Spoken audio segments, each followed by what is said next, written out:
Hoje vamos conversar sobre fake news mais comuns na cirurgia plástica e que gera tantas dúvidas entre nossos pacientes e nossos seguidores. Então vamos conversar sobre o primeiro tema, que seria o uso de tecnologias na cirurgia plástica. Eu vejo até em aulas, eventos científicos, médicos falando por que não utilizam tecnologias. Então é muito comum esse certo receio sobre as tecnologias, porque muitos médicos desconhecem qual que é a finalidade e como funciona a tecnologia. Realmente nós estamos evoluindo, não só na medicina, mas em todas as áreas. A gente tem uma evolução constante a cada ano e a gente não pode ficar para trás. Hoje temos diversos aparelhos que irão aumentar a segurança do meu procedimento e entregar um resultado melhor. Muitas dessas pessoas, desses médicos que criticam as tecnologias, na verdade, eles nunca utilizaram. Um exemplo claro é o Vaser, que nós utilizamos, que é a lipoaspiração ultrassônica. É uma tecnologia que foi criada inicialmente na década de 90, nos primórdios da lipoaspiração. No início, havia um aparelho, o Vaser, que realmente ele não entregava um bom resultado e tinha um risco maior de complicações.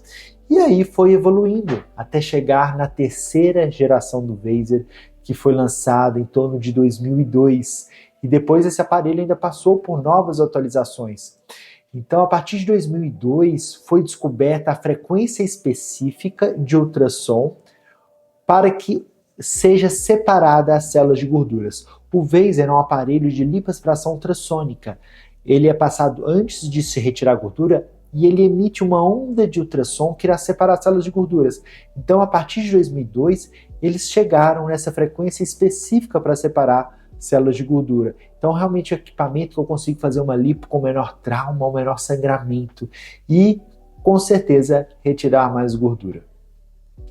Outras várias tecnologias surgiram, como o Renuvium, que são as tecnologias de retrações de pele, que hoje já tem vários trabalhos científicos mostrando a eficácia dessa tecnologia, segurança. O Microair, que é o aparelho de lipoaspiração. Hoje nós não utilizamos cânulas manuais que fazem aqueles movimentos grosseiros que as pacientes veem na internet, às vezes ficam assustadas com isso. Ele faz um movimento delicado, porque o Microair ele já vai tremer a cânula do aparelho que vai retirar a gordura. Então, com isso, nós conseguimos fazer uma lipo de uma forma mais delicada, com um menor trauma. Muito importante que o médico que tem essas tecnologias, ele tem uma capacidade técnica, tem um treinamento para poder utilizá-las e com muita, claro, segurança. Agora vamos para a segunda fake news. Se vocês estão gostando, clique aqui no nosso link, nos acompanhe, que é LipoHD é ruim, LipoHD causa deformidades no meu paciente. Eu vejo até em eventos científicos, como a Fake News 1, médicos falando que fazem reversão de LipoHD, médicos falando mal da LipoHD. Realmente a LipoHD foi algo que veio para ficar. E realmente a maioria dos médicos hoje estão tentando fazer essa técnica, mas é uma técnica de extremo nível de refinamento cirúrgico e com uma técnica extremamente delicada. A LipoHD foi criada pelo Alfredo Royos, eu fiz todo o meu treinamento pessoalmente com o Alfredo Royos, foram vários cursos de lipoaspiração. Hoje eu tenho a titulação máxima do grupo Total Definer, eu sou um Total Definer Grandmaster, que no Brasil hoje tem em torno de 14 cirurgiões plásticos com esse grau de formação em todo o Brasil. Então a LipoHD ela é uma associação de 3 pilares. Uma técnica extremamente precisa, o uso de tecnologias, como eu falei previamente, e um conceito artístico. Então a LipoHD verdadeira realmente é esculpir o corpo, tanto do homem quanto da mulher, de forma artística, realçando a curvatura natural de cada paciente.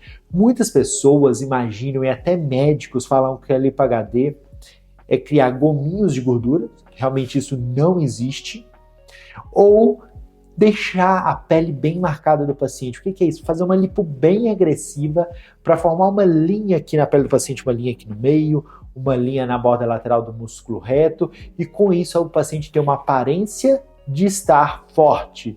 Mas isso não é uma lipo-HD, isso é um resultado fake. Na verdade, a principal proposta da lipo-HD é deixar o paciente mais sequinho para que seu músculo apareça. Então, aquele músculo evidente, os contornos dos músculos que realmente vão dar a definição. E hoje, quando o paciente ele tem pouco tecido muscular, ele vai ter realmente uma definição leve. Mas existem novas técnicas que eu associo à lipo-HD para que eu possa aumentar o volume muscular desse paciente. Aí entra o graft, que é a lipoenxertia de gordura de células troncos guiadas por ultrassom, que eu consigo volumizar vários grupos musculares. Agora vamos falar da terceira fake news. Prótese de recuperação rápida é uma novidade. Eu vejo muitas pessoas falando, eu não faço a prótese de recuperação rápida porque é uma técnica nova, eu não sei se vai dar certo. Essa técnica foi criada antes dos anos 2000 e as principais publicações foram feitas em 2002 por um cirurgião plástico dos Estados Unidos, que infelizmente hoje ele já faleceu. Então realmente é uma técnica que foi criada há 21 anos, uma técnica que tem milhares de trabalhos científicos mostrando a segurança desse procedimento.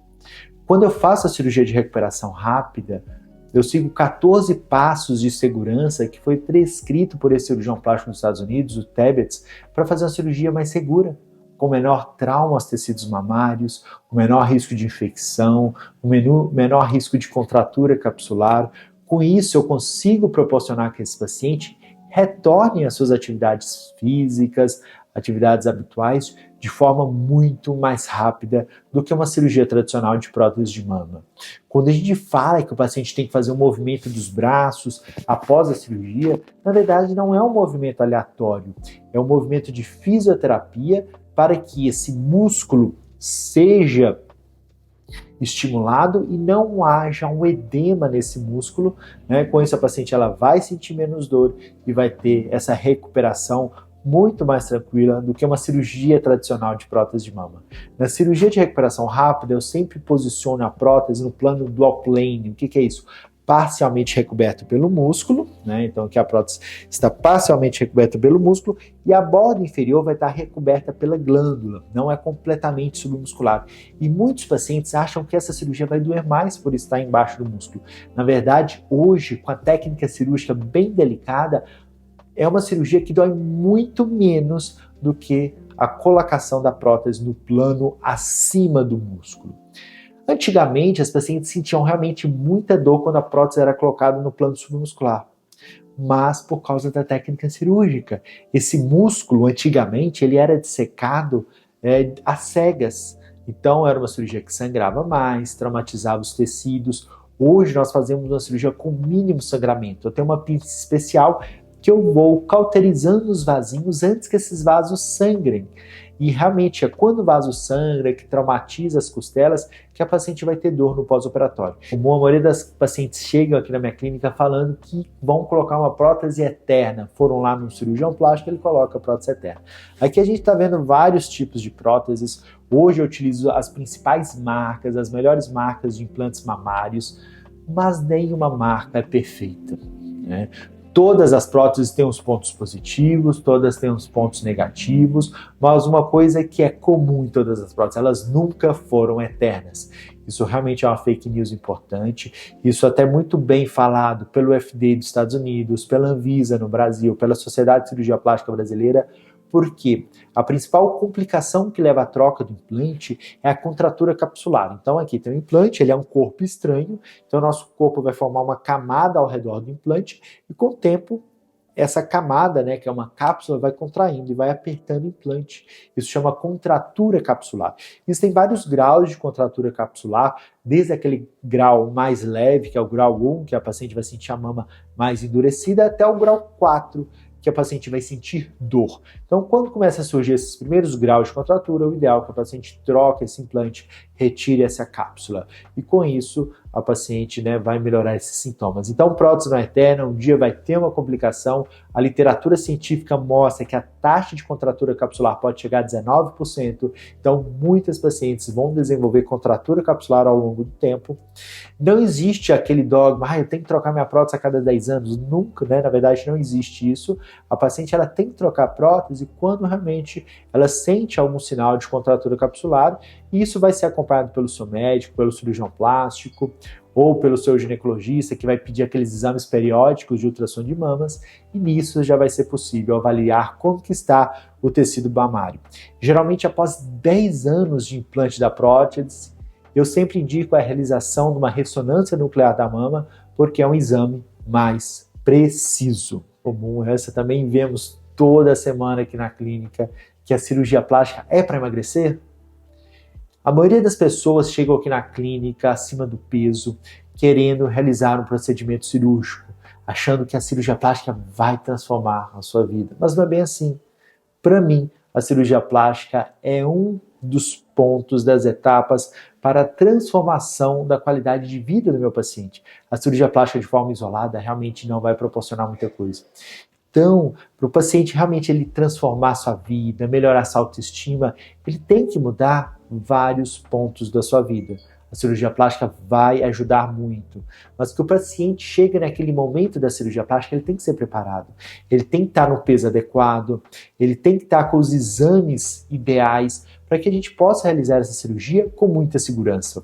Hoje, se eu opero um paciente que está muito acima do peso, que está com o corpo inflamado, ele vai ter um risco de complicações altíssimo. E eu já sei isso antes da cirurgia. Para que eu vou expor esse meu paciente a esse risco de ter alguma complicação e, além disso, de ter um resultado ruim? Porque a gente tem limitações na cirurgia. Hoje existe uma normativa, uma lei no Brasil, que na verdade só existe no Brasil, não existe em outros lugares do mundo, que fala o máximo que eu posso realizar de lipoaspiração. Então, se aquele paciente tem um percentual de gordura altíssimo, ele tem um percentual de gordura em torno de 40%, 50%, ele vai ter muita quantidade de gordura. Se eu tirar o máximo de gordura que eu posso, ele ainda vai continuar com muita gordura. Então, para que eu vou oferecer isso para o meu paciente? Esse paciente ele vai se expor a um risco altíssimo de complicações e vai ter um resultado muitas vezes ruim, fraco. Então é muito importante que o paciente ele faça todo um preparo antes da cirurgia, e aqui na nossa clínica a gente dá esse total apoio para o nosso paciente que aceita esse tratamento. Nós realizamos a cirurgia plástica funcional, que é todo um processo de desinflamação do paciente, uma ajuda com a perda de peso. Eu sei o quanto é difícil perder peso, realmente é algo extremamente difícil, mas a gente dá todo esse apoio para que o paciente ele possa chegar no melhor momento, na sua melhor versão para realizar a cirurgia e com isso transformar a sua vida, melhorando sua autoestima e o mais importante, manter isso ao longo da sua vida para manter uma vida saudável, um novo estilo de vida. A cirurgia plástica é perigosa? Hoje realmente a gente vê no noticiário várias complicações de cirurgia plástica. E eu posso afirmar, né, como perito médico, hoje eu trabalho muito como perícia médica. A maioria das complicações são de médicos sem treinamento. É claro que às vezes pode acontecer alguma complicação, mas hoje nós conseguimos minimizar ao máximo o risco de complicações na cirurgia plástica, principalmente depois da cirurgia plástica funcional, que é todo esse preparo do paciente para a gente fazer uma cirurgia mais segura. Muitos pacientes temem sobre a perfuração intestinal com a lipo. O que seria isso? Né? A cânula de lipoaspiração, isso daqui não é uma cânula de lipoaspiração, é uma cânula de removal, mas é algo semelhante, é uma cânula delicada. E o cirurgião, hoje eu utilizo o microair, então eu faço movimentos delicados. E a lipoaspiração, para aquele médico que treina treinamento, ele sempre faz a lipoaspiração com as duas mãos, né? A mão principal é a mão que está encostando no paciente. Essa mão, a cânula está dentro do paciente, essa mão está encostando no paciente. Então, a todo momento, eu estou sentindo a ponta da minha cânula. Eu tenho certeza da profundidade, né? Aquele médico que tem já uma certa experiência, chega um tempo, hoje eu palpando a pele do paciente, eu tenho certeza de onde está a posição dessa cânula, se está num plano mais superficial, se está num plano subcutâneo mais profundo. Eu tenho certeza que essa cânula está no plano adequado para não trazer nenhuma complicação para o meu paciente. É claro que é algo extremamente cauteloso, a gente tem que fazer essa lipo com muito cuidado, muita concentração, porque senão realmente pode acontecer alguma complicação. Então, o médico que tem treinamento, que é cirurgião plástico, certificado pela Sociedade de Cirurgia Plástica, realmente é algo extremamente difícil de acontecer uma perfuração intestinal, porque nós temos certeza de como está a posição dessa cânula durante a lipoaspiração.